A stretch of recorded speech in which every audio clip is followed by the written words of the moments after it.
Alam nyo palang adictos benedictos ang mga asawa ninyo, tapos ngayon, alam nyo mismo ang presidente ay kaklase ng inyong mga asawa. Kay Cathy, wala kang maasahan sa mga jutang genemies sa gobyerno ngayon dahil lahat yan ay hawak ni Bangag. Na itong Voltes 5 at even ang anak ni Marcos Jr.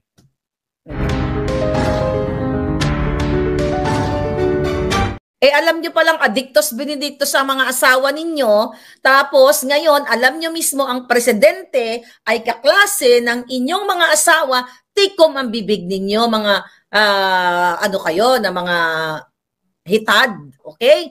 Tikom ang bibig ninyo, bakit? Nasaan yung world peace? Nasaan yung Miss Universe Eklabush advocacy?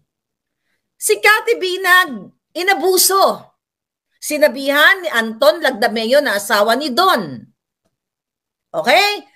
Doon mismo sa video na, Cathy, matanda na yung uncle ko. Pag kailangan mo ng tsuktsak, ako na ang magsabi noon. Kasi yun ang exactly, yun ang sinabi niya, off-cam.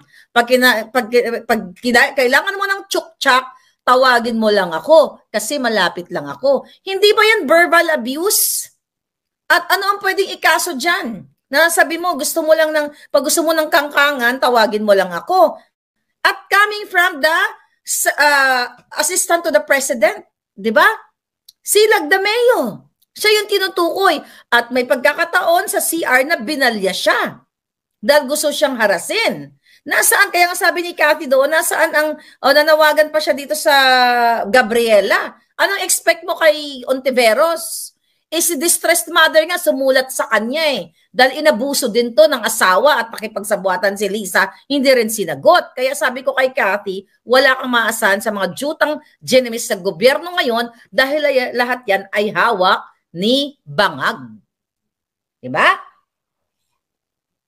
Ngayon, mga pabalangga, ano ang natutunan nyo sa chikang boom-boom na yon? Okay? Alright, ang dami natin natututunan. Hindi porket si Cathy Binag ay sabi nga niya, when you're young, you're stupid, right? May kasabihan na ganon.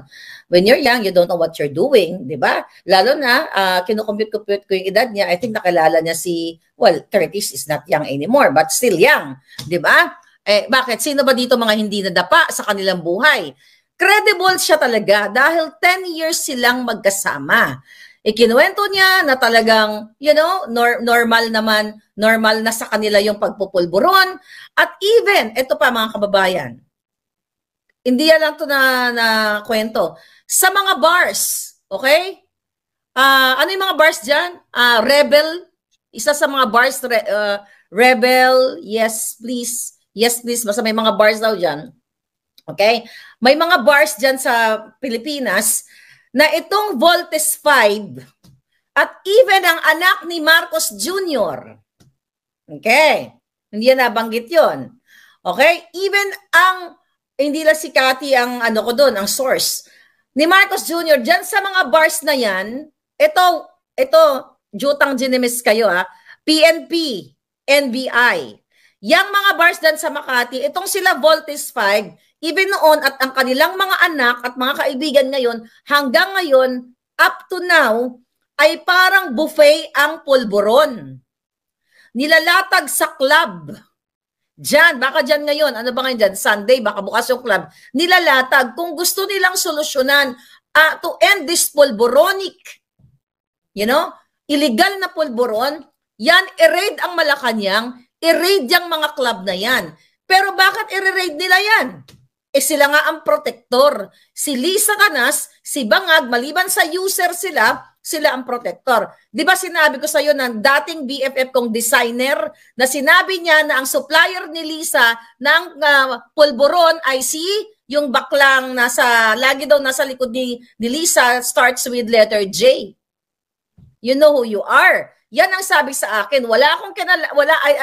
Noong time na yon hindi ako naniniwala sa kay Pangulo Duterte na si Marcos Jr. ay bangag. Dahil siyempre, budol na budol pa ako noon di ba?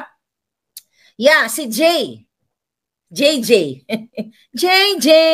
Yan ang supplier ni Lisa daw ng pulburon.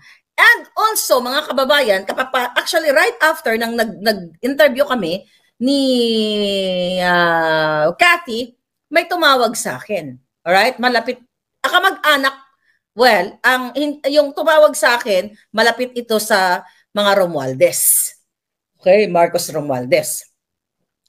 Ikaw, Lisa, eto, makinig kang hitad kang jutang ginemis mong kawatan ka, lisad kidnapper, lahat na lang pulboronic. Eto mga kababayan, dito din sa Nara, sa bahay nila sa Forest Park, yung kamag-anak nyo na ang initial ay ERQ.